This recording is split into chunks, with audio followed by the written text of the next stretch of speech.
Hello, good evening, welcome to UpFront. My name is Raymond Akwa. Today, the man whose responsibility is to make sure that they reckon enough money for this state to be able to do all the wonderful things he hopes to do is my guest on UpFront. After the break, we'll start a conversation on what's been happening with our biggest revenue gathering institution in the country. UpFront. Now, the GRA, Ghana Revenue Authority, has been very, very busy, right from chasing all the big players in the industry to attacking the big malls and taking from them what rightfully belongs to the state, through to making sure that you are properly identified. What's been happening with that particular institution lately, and why are they on a massive drive to make sure that people who deserve to pay tax are captured into the tax net? My guest today is the Commissioner General of the GRA, Emmanuel Kofi-Nti. You're welcome, sir. Thank you. I hope you are doing well. God is keeping us. I hope you are having time to relax. This is, a job that's not easy, but we are soldiering on by God's grace. I mean, there's a lot of action on the plate of the GRA. It's become very, very popular recently. Not only because of the tax identification number conversations, but unlike times where you had to go into the markets and other places to chase small taxpayers, you are taking the fight to the big players. What has changed? Really, what has changed is the fact of our focus.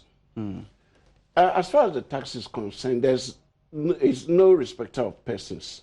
Okay. And when you go after the big boys, then it's a signal to everybody in the society that you mean business.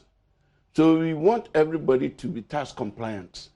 And that affects everybody to the extent that you are within the potential tax collection levels. Okay, so now let's start from where you tell us. Since you took over, what are the major reforms that are coming to the GRA, necessitating the kind of action that's happening on the ground?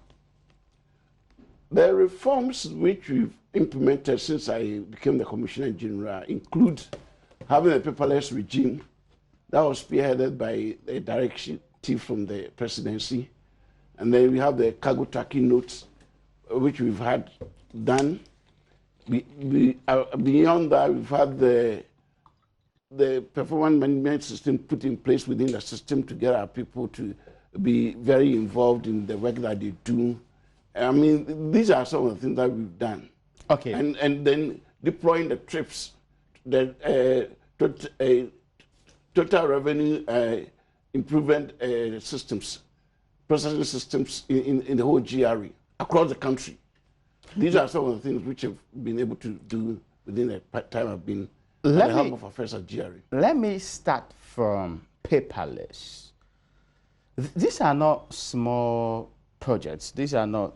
But there's been a lot of complaint about it. For example, the gentlemen at the port who are saying that, well, they thought it was going to make the system easier, but really, they are rather struggling to pay the amount of money they have to dish out to clear their goods. Has the situation changed in any way? Paperless has improved a lot at the hub. I mean, it is slower than the turnaround time for importation through the ports. And then it's removed the human interface in the way that it's done. So, I mean, you can recall before paperless really took place, the kind of agitation that went on, at the time. And the freight forwarders themselves have come to agree that paperless has performed. Okay. And then generally, the people who import through the ports do agree that the paperless has led to improvements in the turnaround time from which they import goods. But they pay more? They do not pay more. They do not pay more. Oh, really? Yes. That's what I'm saying is true. You pay what is due to the state, the way it is. And to the extent that you pay what is due to the states, I don't see the real differences. Okay. What is happening is that at the end of the day, we intend to be able to tell taxpayers, those who import through us, the actual amount that came to the states. Okay. And when we get there, people will then see how much maybe along the line they've been cheated and the rest. That's when the real tax that they're paying at the ports will become clear. And we believe that when that time comes, everybody will see that, look, people has done us a lot of good. I see. Yes. Now, so you talk about speed. You talk about making sure that people clear their goods as early as possible. You also talk about the fact that they do not pay more. The examples have been given, and of course, they can bring in the exchange rate conversation. The CDs are another issue that they've been talking about. But when the person used to bring in a Hyundai Elantra at 17,800 barely a year ago, and the person is paying almost 20,000 or more than that this time around, beyond the CD, what else may have contributed to this? What might have been happening is that right now, because we have been on our staff and been very circumspect in the kind of work we do, people are now paying the right kind of taxes that they have to pay. Were they evading them previously? I wouldn't say they were evading them previously, but you know, we have a lot with our systems. And the people might in the past have tampered with one or two things, and now they wouldn't dare do those things. So as far as we are concerned, people are paying the right kinds of amounts. Okay. Yes. Yes. Now, let me get this part. When you paraded those gentlemen who were said to have smuggled or done some very illegal things out there, it looked like you were the police commissioner of CID in this particular case. What was the idea behind that? You know, not long ago, I have been having meetings with stakeholders. In my meetings with stakeholders, I've shared our vision going forward. Okay. And I've made it clear to the society alike that, look, it's going to be, we are entering into a time where they'll be naming and shaming, GRA will be prosecuting, GRA will apply all the rules and the laws and regulations that are necessary to ensure that we do our work the way we need to do. And I've said that GRA is going to bite. Okay. And that is an initial process of it, a demonstration that going forward, the days of impunity are over, and that GRA will not allow anybody, in fact, anybody, to take the state for granted. Okay. And that the state actors must play to the game. I see. The conversation around the ports is also about whether or not your officials are more professional today than they were before. I remember in the early days of last year, there were people that were allegedly interdicted over some billion or so of some action that was done there. What's happening to these people? We subjected them to the internal processes, and whilst we are at it, some of them have taken us to the court. Oh, okay. Yes, so I mean, we are at the court with some of them. But then what we do at GRA is to be guided by the collective bargaining agreement, the CBA that guides the rules with which we work at the GRA. But then we intend to exact the sanctions that are necessary to guide all staff so that they all comport. So let me be clear. Are they fighting their interdiction? Are they saying that they did nothing wrong? There's a multiplicity of answers to the issues. Okay. Some are saying that they did nothing wrong. Okay. Some appear to have agreed in a way that they did something wrong, but they were under coercion. Really? And yes, and some were saying that, I mean, in the period that those things happened, they dare not. Because the powers that be were behind the people who were forcing them to do the wrong things. Okay. And all these things have come into play. But the issue for us going forward is to make sure that, look, all those who got involved have to have the necessary sanctions applied to them. And that's what we are seeking to do, and we are doing. Now, let me get this clarified too. I've heard the URA boss, the Uganda Revenue Authority boss, she said that in order to reform the place, she really had to sack everybody, recruit fresh people with fresh mindset, and run the place again. From hindsight, you've been in office for almost 2 years. Do you think that's what you needed to do? Having been at the GRA for almost 2 years now, what I have seen is that the GRA has more good people than bad people. Really? Yes. Percentage? Yes. I can't put the numbers together, 80%. but we run a system where some people were taken through the lie detector test. Oh. For a project that was going forth. And then for about the 16 of the staff who were put through that test to test of the integrity and the rest, as many as 13 passed through. Okay. Yes. And it was, so that Forgive me, issue what was of the this perception. test? Was it to ask them whether they've taken bribe before? No, it was a whole lie thing. And I mean, do we have lie detectors in this country? It's a consultancy okay. that was being employed to do some work to enhance what we do at the GRA. And they were subjected to the rules because they needed the kind of perfect staff to go along with them. And then the random sample was taken of about 16. And as many as about 13 went through. And I mean, when the results were made clear, I was surprised. But so that idea of getting rid of everybody, I think might not be holding in our case. Oh, that's interesting to know. Yes. So they are very professional people in the GRA. There's a lot of people are not doing corruption. They are not doing bribery. There are people with integrity at GRA. And at the same time, in every family, there are bad nuts. Okay. The GRA place is a reflection of the Ghanaian society at large. That's true. It's no different. And so that's how, unless we can come and say, all of Ghana, we are bad. And so, I mean, everybody has to be gotten rid of. That's the situation I find with the GRA. That we need to sanction those who fault on the rules to set as a pace to guide that is not to get involved. But as far as possible, to encourage people to do their work and do it very well. Something came to mind. Are you likely to extend this lie detector test to virtually all your relevant employees, starting with your commissioners? If it has to get to that, we'll do that. You don't have plans of doing that? In the immediate, as we speak now, I have not thought of such an idea. But it's quite an expensive thing to do. You know that. It's expensive, right? It's not expensive. But if that's to also check the mettle of the people you are working with. Yes, I mean, if it's of the agency and that thing, we have to do it. But mind you, we have to know that people who have worked for 20 years, 30 years down the line in their work, at this level, at the top level, may want to be extra careful. Okay. But they have a lot to lose. Okay. That's by true. getting themselves into infractions. Then, I mean, happens starting people. No. Oh, that's interesting to know. Yeah. But that means you're not ruling out, I mean, that as an integrity check within your institution. I am under the instruction and the direction of my boss, the Honorable Minister. Okay. And I'm guided by the directions from that perspective. Okay. If my bosses are of the view that that's the way to go, and that my board, I mean, that one I will conform to it.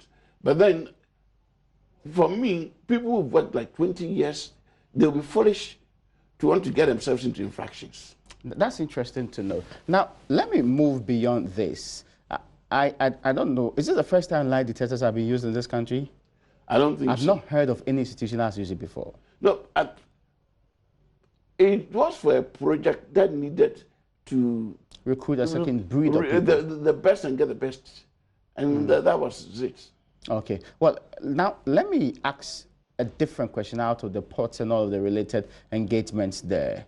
Now, it means that we are ramping up revenue, right? We are getting more money from the ports. We are improving on our revenue collection. Okay. The ports, the collection within the customs area has not been the best this year. And we've detected that a lot of items were being classified as meant for transit, and there were diversions. That's why we got the people and we cited them as an example for the society to know that if we get involved in those things and we get you, we exact the full punishment that we deserve. And that was it. Okay. Now, that's one point that I'll be asking you. And also, those who first are actually watching live on the JoyNews channel, I want to hear from you, because already I've seen some statements. Ali Dugewa also says 70% of them take bribes. Say your officials, 70% of them take bribe. There's one Fishlaw who says, please, Chief Director, are you and government considering high taxes review? That's main fundamentals, corners cutting at the venue of revenue collection. He said if the taxes are way too high, people are tempted to find their alternative ways out. But 70% of your staff are corrupt. I wouldn't subscribe to that. You don't believe so? No, I don't think so. I don't think so. how about the claim that because of the high taxes, that's why people are finding alternative means to cut corners? No, we have to look at tax and situate it. We've come a long way from a people who saw government as different from them. Because, Okay. I mean, government was practiced from the colonial era, the white, ruling us. And so it was we and them. Oh, yeah, okay. And gradually we are transiting to a tax regime where everybody would have to pay his fair share of the tax. So it's a bit of a mindset. And developing attitudinal changes that are necessary to ensure that people conform to the taxes. And mind you, what we have now is a government that says that they are more focused on production than taxation. Okay, yeah, And moving within from the taxation to short production. time that the government has come, I mean, my boss, Honorable Minister Kenneth Furiata, is not a general abolishment. Because he was able to abolish as many as 17 tax lines.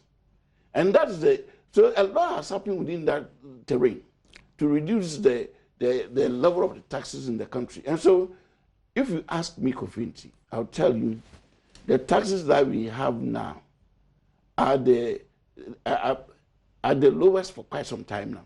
They're the lowest. For quite some time now. Because we have a regime. Compared to which period? Let me tell you. The NPP government in President Kufuor's time was able to, through the ministerial time of Kwame Kwajoba reduced time, they were able to reduce the tax level from 35 to 25%. Okay, yeah. And I mean, we have come out of that regime where more than a third of people's profits were taken away as tax to reduce it to just a quarter. Okay. And still the issues are there that we intend to lower the taxes that people pay on their income. Corporate tax. The corporate tax, and even and that's even the more reason why in a challenge time there was this 35% thing that was brought in, and yet the arguments were so strong, and being sensitive to the issues of the people. My boss, the Honorable Minister, I mean, worked with us to reduce the rate from 35 to 30, and from the band from 10 to 20,000. Which one are you talking about specifically in this case? The last budget statement I issued, that he basically reversed the tax increase that was done for the that's the 10,000 and above people, yes, the rich people in this country. Yes. Now, had you worked in enough money, or it just did not work that well? It was working very well, but then we realized that the numbers in that area, if we still brought it down in a way and lifted it up, I mean, it could still give the kind of amount of money that it's been helpful. Okay, now, some say that there is some renewed commitment of your staff. In this particular case, they are daring and willing to go anywhere. I've seen them on the Achimota in Sawam Road. I have also seen their action at the Accra Mall. I've also seen what happened recently at Kempinski, and also the other opposing, what they call it, moving pig. What's happening? Since my inception as the head of the GRA, I moved an idea of a family. I see the whole GRA as a big family.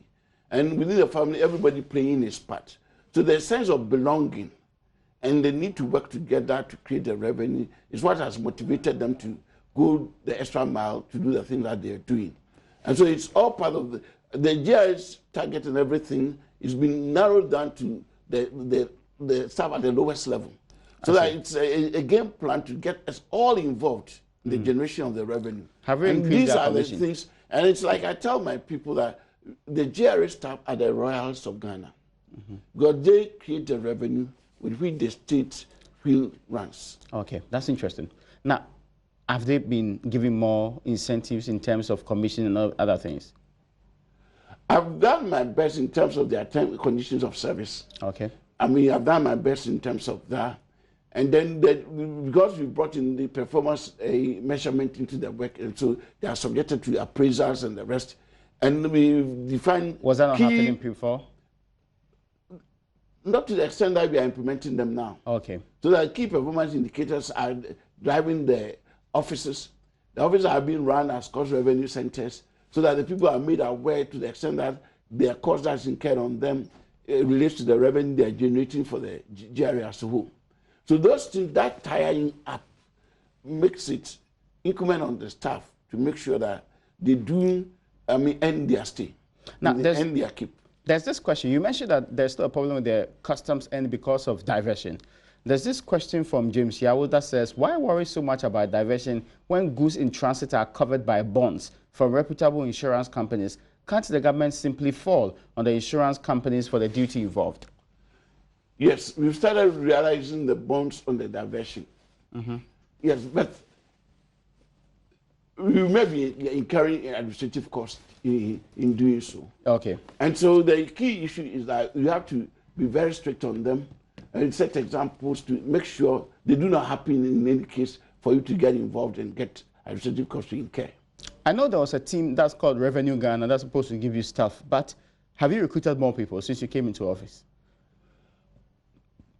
We've not recruited more people, no. Oh, I see. Yes, we've not recruited. We are now beginning to recruit in a way. But I mean, what so we are the same people forward, are doing more really now. are relying on is the NAPCO people. Okay. We are drawing in, and then I mean, we had the very good design of the NAPCO, so that the people just do not come and while away time, but are put to good use, and they are able to help generate the revenue that will make this. They are the potential pool that will be used to develop the revenue system. Now, the question about tackling big institutions is also because it seems like they're not afraid. These are also institutions that are supported and they have a lot of political power behind them. Why they?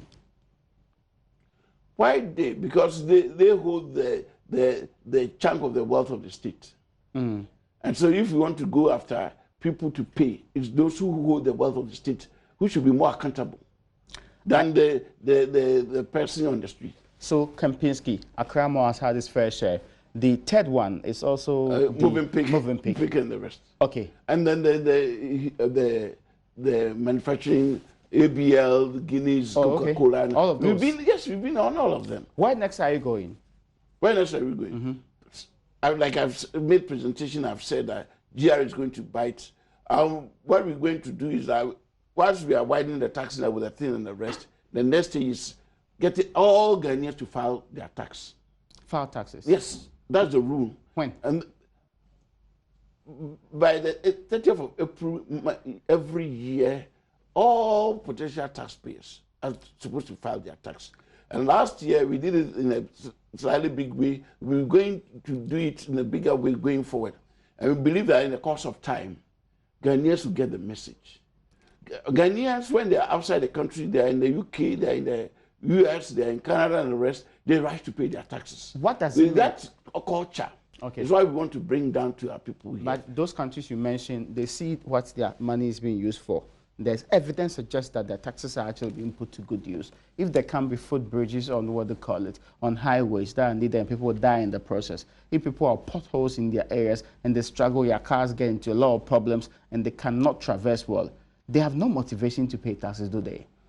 I believe we have a government that is determined to make sure that the tax money is put to good use. Okay. And once the tax money is put to good use, these things you are clamoring about would end. Oh, now, yes, I get your point on that. Now, you made the point that that is what you're looking at. So is it that you are giving people deadlines ahead of time, or you're actually generally making it, telling us that, well, you need to pay your taxes, really? You need to pay your taxes. That's your first civic responsibility to the state. Okay. And to start off, we gave tax amnesty. And now that the time has elapsed, expired. I didn't even know there was an amnesty.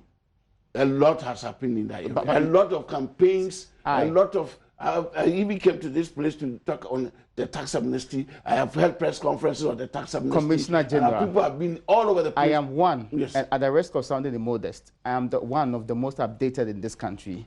Frankly, I didn't know that there was a tax amnesty which is expired. Sure. Yes, not at all. Even about a month to its expiry, I held a press conference specifically to tell people, please, the window of opportunity to go and pay and get yourself into the tax net is there. Okay. And I had a whole press conference. I see. And Joy people were invited to the press conference. I see. And so I'm surprised about what Raymond is telling me. I'm telling you, I don't know. I didn't say that the institution does not know. No. So the issue for me yes. is that people have lost on their advantage. Now is the time to bite. And fortunately at the GRA and at our level, we know how we manage to get everybody into the tax net. I see. And we are going to work at that. And 2019, and it's not a joke time. So we start next year? I mean, we started, but we are going to increase the pace and strengthen our work in that area. Explain to me, what does it mean? What do you mean when you say that I should file my taxes? File your taxes is saying that the income that came to you in a year, you have to let the state know. Yes, the income that came to you in a year, and then relate it to the tax brackets, the bands and the rest, and be able to determine that this is the level of income that came to you. And so then you have to be able to be taxed on that. GRA knows my salary. There's a deduction for my salary that comes to the GRA all the time. No, it's painfully so. Raymond, your income is not only your salary that comes to you. Which other one? The Joy knows you to the extent that it gives you your pay. Yes. But Joy doesn't know you fully. Ah. It's you, Raymond, as you sit. Yes. You alone, you know the totality of the income that comes to you. Okay, so if I go and do what we call galaxy, that you have to take money from it. Yes, you have to. Account for all the income that came to you in a year. Really? And from that income, we have to be able to deduct the taxes. This is why we have the problem. You are charging huge amount of my own salary. You want me to also give you the small things I do on the side too? It's your total income. I see. It's your total income. It must be based on your total income. I can see why people don't want to pay. So I'm using this opportunity to tell Ghanaians that tax is based on your total income. Not only your salary. Not only your salary. If you think the Joy takes you, so that's why we want you to file. Okay. So that when you file, you'll be able to tell us that Joy gave you 80,000 in the course of the year. Okay. On your own other ventures, you were able to get 50,000.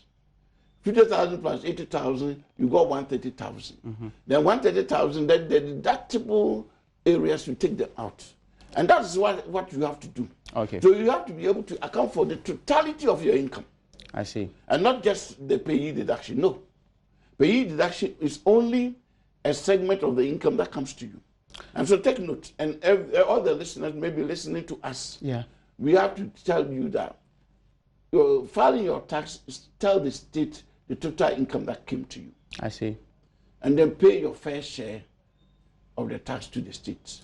That's how states are run. By this, for example, when I do any engagement with another grouping, they say they've done withholding tax. Is that what you're talking about? Yes. So when you've done the withholding tax, when you put together all your income, okay, and you take the deductions from the Joy, and wherever people have withheld taxes from you, you are able to then go in and deduct from their total income.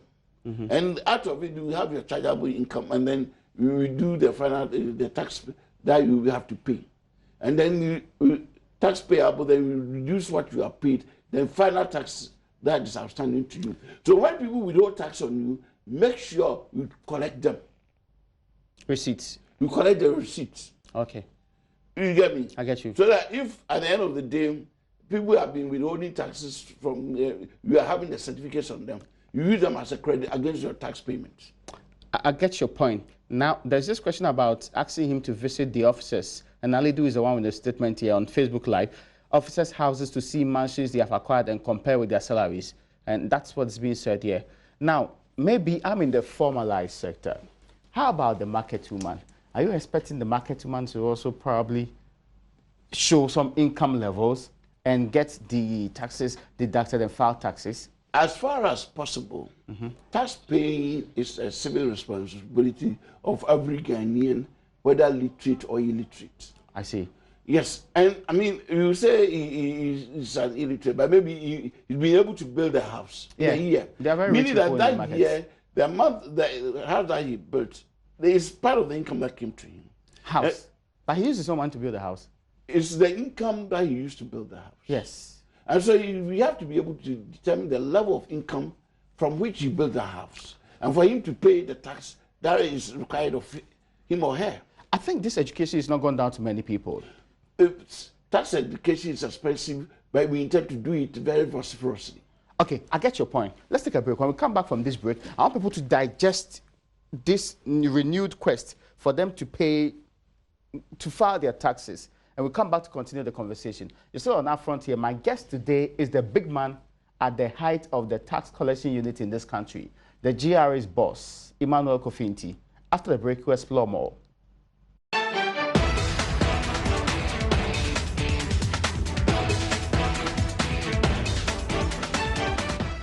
Welcome back. This is a very revealing engagement with the GRA's boss. It's to let you know which taxes you're supposed to pay, which ones you've been paying, and how the GRA is going now. It looks like a lot of reform is going into the activities. Can this be sustained? Is there a 9-day wonder? What's the money going into? That's the crux of our conversation with Emmanuel Kofinti, who is the Commissioner General of the GRA today. You're welcome, sir.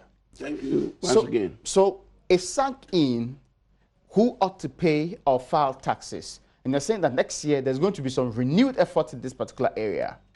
Yes. The other time you were telling me that there are about 1.2 million Ghanaians who pay taxes. That's it, yeah. Yes. How many of these file taxes? At the filing level, Yes. we would say about 800,000 there, but I can't be exact. Okay, yeah. But So it's almost like the key issue is all Ghanaians who earn reasonable income must file their taxes. Okay. And for a start last year, this year, I insisted that all GRA staff must file their taxes, otherwise we will roll their salaries. Oh. So I ensured that all GRA staff file their taxes before they were paid their July salary. That's interesting. Yes. And they did not complain. I mean, I said, okay, there were initial simmering. Yeah. I said I was ready to go to court to face anyone who would take me to court that I was infringing on his rights. But if you are working in an institution that collects taxes, okay, and you can have the boldness to go to the courts, I was ready to go and face that person in court. But unfortunately, they all filed their taxes. Then you must be very unpopular within your rank. I'm loved. Really? Yes. The man who did they know insisting that they know I'm insisting on them doing the right thing, because you need to clean your house before you go outside. Okay, talk of the cleanness. Must come with some clean hands. If you are a GRA staff and you are not filing your tax, what strength would I have to go out there and chase people to file their taxes? So I needed to set my house, as a base. Okay, now, so what you're saying is that in the April of next year, we are expected to file our taxes. Everybody is supposed to file. Those who decide not to do so, what happens to them? We will start citing examples and setting examples. And when I made the point when that you say citing examples, I hope you are going to parade Ghanaians or different offices on the streets or publish their names and say they are failing to file their taxes. Encourage your friends to file their taxes. I agree. I think that they should. Encourage them every day. Yes. Make it a part of your clarion call to them. They should, because going forward, it will be dire for those who refuse to file their taxes. What's the penalty for refusing to file taxes? According to the rules, failure to honor tax obligation may even call for criminal punishment. Yes. Prosecution? Yes. For a small person who earns very little like myself, you know, want to spend the state systems, go to court. But you know what Ronaldo and Messi and the rest of them all been those are big people. Yes, but the issue is that one of the good things about tax is that tax is about equity, tax is about fairness. Okay. Everybody has to be fair to each other. There shouldn't be a situation where I'm expected to pay 1,000 and I pay 1,000. You are expected to pay only 15 Ghana, and even your 15 Ghana, you are refusing to pay. So tax is about equity and fairness, and we are all expected to live up to our responsibility in that area. Okay, now there's a recent talk. Some people in the movie industry, others in the music industry, some pastors are saying that you've been writing to them. Exactly what do you want them to do? We want them to do the clean thing. Okay. Their number one responsibility to the state, that of honoring their tax obligation to the state. Paying their taxes. Paying their taxes. Are they supposed to file or pay? File and pay. Okay. Have they not been paying taxes? Some have not been paying.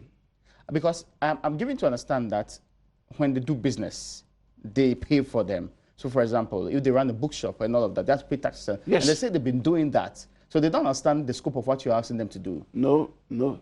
The business itself is a registered company. Yeah, that's true. Separate from the individual. It's separate from you. Okay. So if the business makes 100,000 and it pays tax on that, and the business comes to give you 20,000, to you the 20,000 is still an income. Okay. And so the 20,000 you have to gross it up with your other incomes and file your taxes on them. So this is the situation. I mean, there's a distortion and a misunderstanding of the issues. Your overall income is what we are interested in.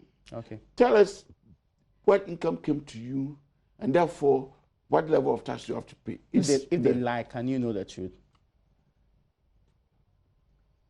If you escape, that's good luck for you.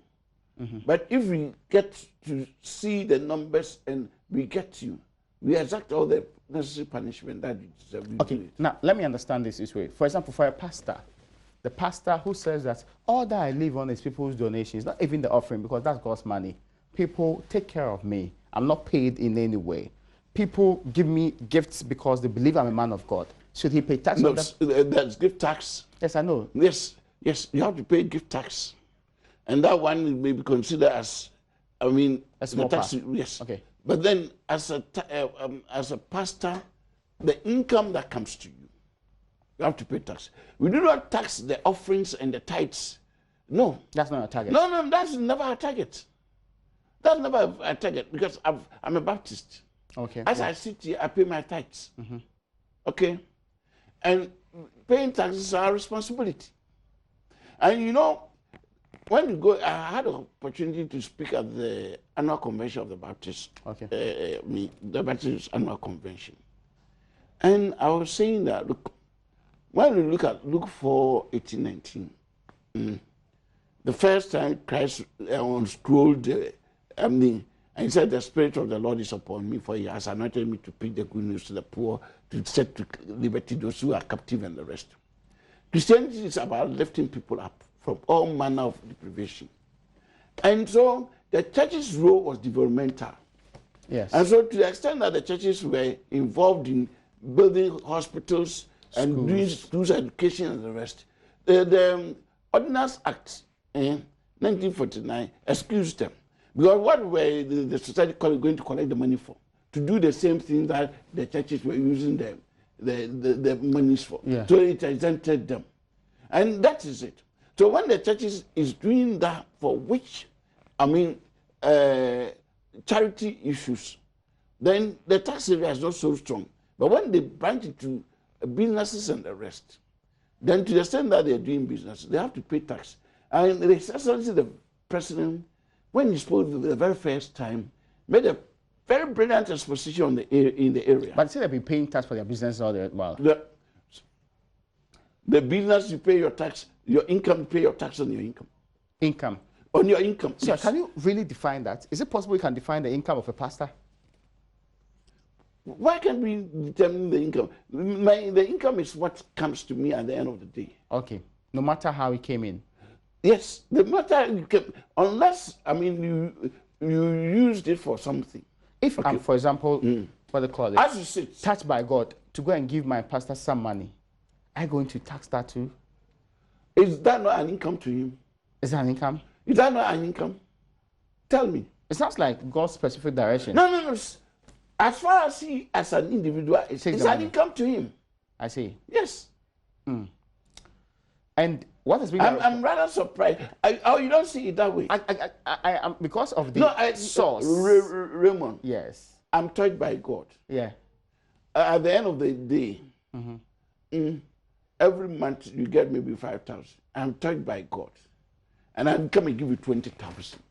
Oh, that month, very welcome. That month, the income that came to you is 25,000. Oh, okay. So yes, that's how you do it. That's how you look at it. Okay, I get your point.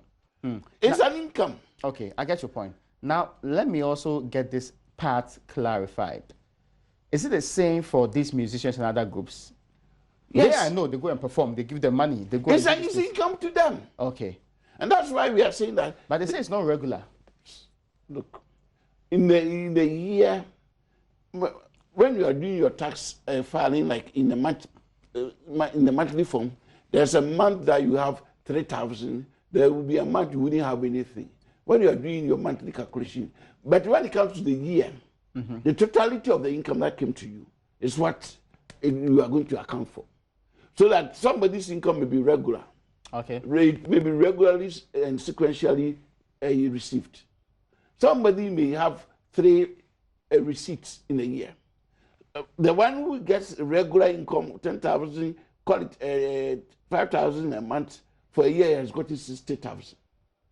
I see. Somebody gets only 3 times in a year. At one point it's 30,000. Another point is 40,000. Another point is 40,000. He has received 110,000.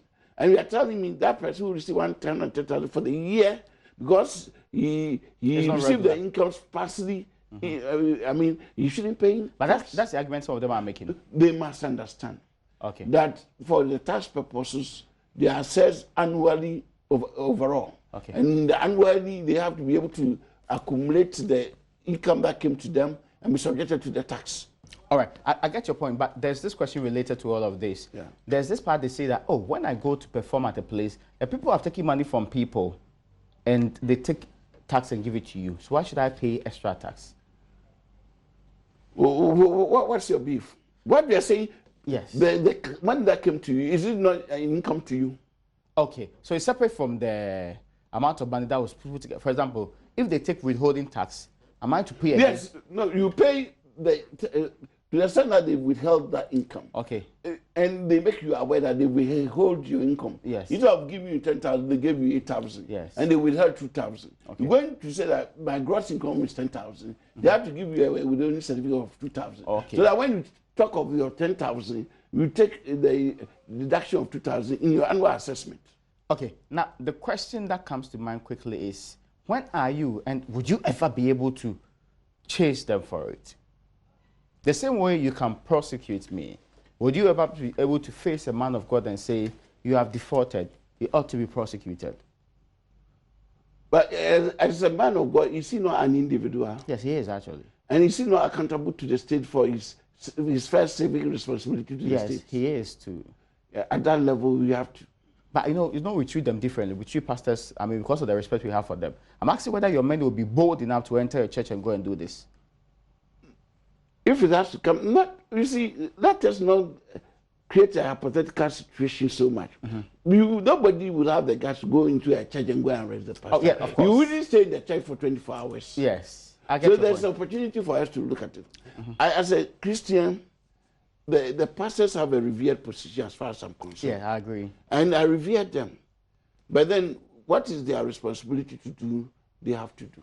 Okay, that sounds interesting.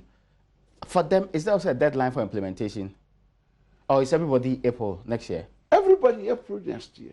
All right. Now, well, it will be a very interesting timing to keep. Let's talk about 10, the tax identification number. Okay. It's been one of the most controversial introductions from your office.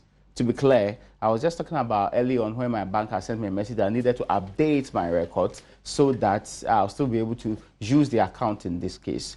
How is the implementation going? The implementation is going fine. Are people responding? People are responding, and it's exciting for us. There's one major way of widening the tax net. I see. Because it gets us to know people and their tax, situation. And I bet you, after about 4 years of run, we're at only a little over a million, 1,017,000. Okay. But we are almost at 2 million now. Oh, wow. Yes, we are almost at 2 million. Just this year? Yes, the months of April when we launched the thing intensively up to August, we're having on average over 115,000 registration on thing a month. Really? Yes. And it's a good indicator for us. People are afraid. Why are they afraid? Because you threaten them that we will hold free registration from their children. You said that they cannot even go and register for national health insurance. They can't get a passport. They cannot, what else? Operate their own bank accounts. You see, the people who work at the passport office. Yes. The people who work at the DVLA offices. And the people who work at the Lands Commission offices. Yes. They are paid by the state. It's true. The roads we walk on, they are paved by the state. I get you. The hospital that you have access to, they are catered for by the state. I get you. So to the extent that you are benefiting from social services, what stops you from living up to your social responsibility? And your number one civil responsibility as a Ghanaian, paying your taxes. So the thing is a way to get you, for us at the GRA, to know you. And mind you, not everybody who has a thing necessarily pays a tax. Okay, that's interesting. That is what we want to make clear. I get you. What we want to know is that as far as GRA is concerned, we know you. And then we can be identified as Raymond Amanfo with P003, whatever. Okay. You get me? I get you. We need to know everybody. The fact that you have thing doesn't mean you are going to pay a tax. If your income is below minimum wage, do not pay taxes. I see. Oh, that's the... Yeah, that is the law. If you receive less than the minimum wage, you do don't not have pay to. tax. But you need a tin anyway. Then you have the thing anyway. Okay. The deadline that was given for all of these withdrawal of services for people who have not actually registered on the tin, is it still operational? Thing is an ongoing thing. Yes. It's an ongoing thing, and we would encourage Ghanaians to continue to register, take advantage of it. But you know that there was some data that said about 9 days more to the time. If you don't have it within that period, those services will automatically be withdrawn. Has it been revised? I don't recall that. I don't really recall that. Okay, so now there's no deadline for getting the tin. What we are saying is that without a tin, you cannot have access to certain facilities. Okay, as we speak, it's in operation. It's in operation, yes. So without a tin, you cannot do a bank account. No passport for you. The bank would have to, without a tin, cannot have a bank account. Okay, but they have to force you to register first. Go and take your tin and go and have your bank account. And the same thing with the passport. Yes, go and have your tin, go and have your passport. The same thing with national health insurance. Go and have your thing, go and have your national health, NHI card. Okay, so it's not as if your child will be withdrawn from school if you don't have a tin now. No. That's not the case. That's not the case. But then what we are seeking to say is that be socially responsible. Okay. Because are you being fair to the state if the state is spending so much resources on your child? And just tell us whether or not you are able to have income. Just like going for a thing doesn't mean you are going to pay tax. I see. It's only going to say, GRA knows me. And the days that you are not having income, we won't worry you. When you have income and it's above minimum wage, at least pay a fair share to the state. That's all we are seeking to do. Now, let me ask this question about the claim that the GRA is on top speed. What's pushing you? What's pushing us? No, it's our responsibility to generate revenue for the state too. I see. But the GRA was not set up today. I mean, it's been of course. Yes. But we know of a president who has come and said we have to move beyond it.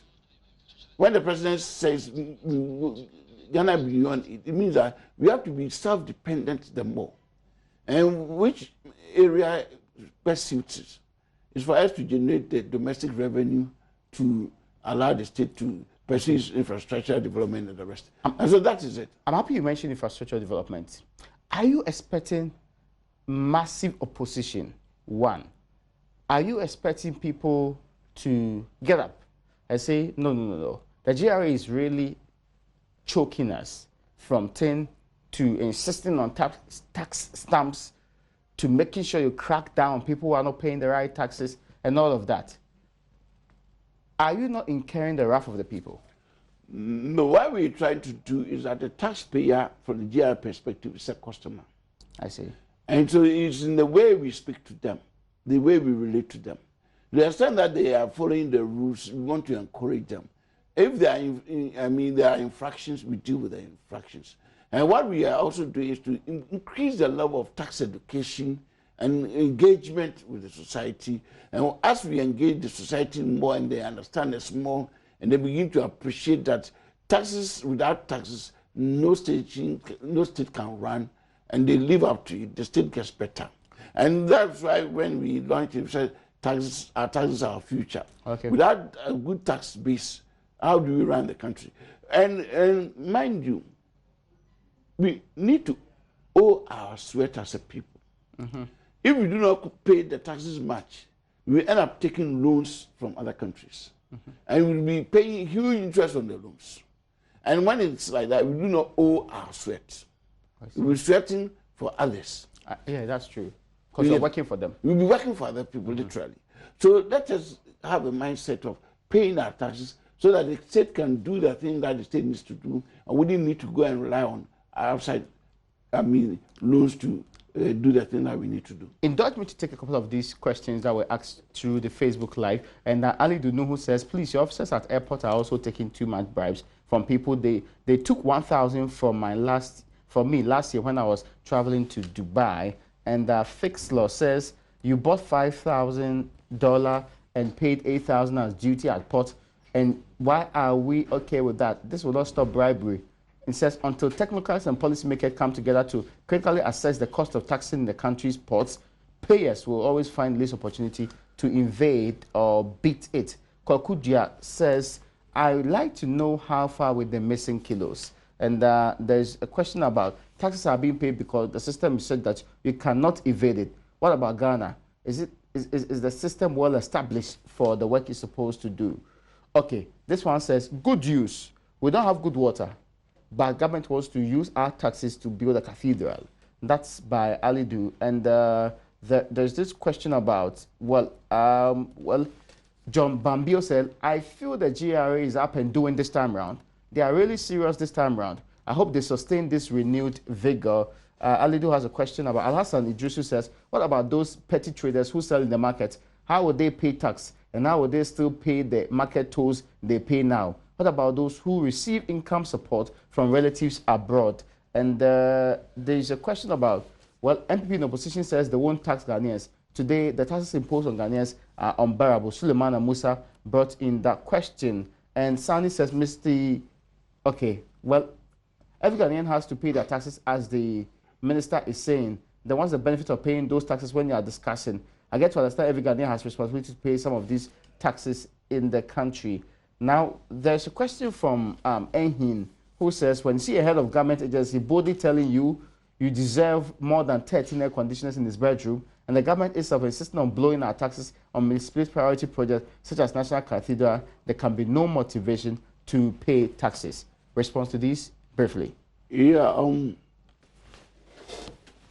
Raymond. Yes, sir. Ghanaians need to be forthright with the issues. Okay. If people are paying, are taking bribes from you and the rest, we at the GRA would want people to come boldly and tell us. I have a situation where I'm having a disciplinary action on one of our staff because somebody wrote a letter about the fact that some guy took some bribe from him and those things. Unfortunately, so when at dawn I was looking at the correspondence around 4:30 a.m. Okay. I waited, and when it was about 6 o'clock, I called the person. That's why he sent the money by mobile money. Yes. Then the guy went out and got a mobile money, a printout of the monies, and he marked them out. And now I'm dealing with the issue. Oh, okay. Yes. So you crack the whip when you get Yes, I'm cracking the whip. Okay, I'm I cracking get the you, whip. yeah.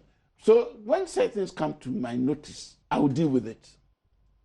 And if there's evidence that we've been able to I mean, we'll do the investigation. And if it can be proved that the money that you send the person by mobile money is bribe, that person has to be made to pay for it. Then one of the things too I want to say is that, look, pay the right taxes and at the right time and in the right frame. If you are due to pay a tax of 1,000, pay a tax of 1,000. And when people say, I bought a thing for 5,000 and yet I paid duty of 8,000, I have difficulty with that, because what happens is that overall, the import duty and the rest, they do not reach 100%. So if you bought the thing for $5,000, okay, how comes the duty can be above $8,000? It doesn't jive. Doesn't make sense. But then people speculate. Okay, okay. And they speculate a lot. I see. And so when the people are saying some things, subject them to the scrutiny. When subject them to scrutiny, okay. a lot may be seen as some high things. There's a question. This direct question is about whether you are in the position to tax Obinim's sticker business. It's income to him. You tax it? We have to tax it. Really? Yes. I mean, if somebody is selling the call it holy water. Holy water or whatever, oil, holy oil in a glass. Yeah. That's business. Offering tithes and they're not part of it. That person is doing business. And to the extent that that person is doing business, he has to be taxed. I see. We've seen how the next year is going to be like. It looks like you're on fire, and a lot of work is supposed to be done in there. Now, the final question I'm asking you is are you expecting backlash? In the manner that we are doing it. Yeah, okay. And the fact that we are involved with the NCCE, the ISD, and we are trying to share our messages out there and relate to stakeholders generally and bring everybody on board, I don't think we will have a backlash. But then we make it slowly, one thing at a time, and then through it we are able to move the system. Commissioner General, I'm very grateful for your time in the studios here today. Many thanks to you. Well, folks, that's where we end today's edition of Upfront. My name is Raymond Akwa. Go pay your taxes, really.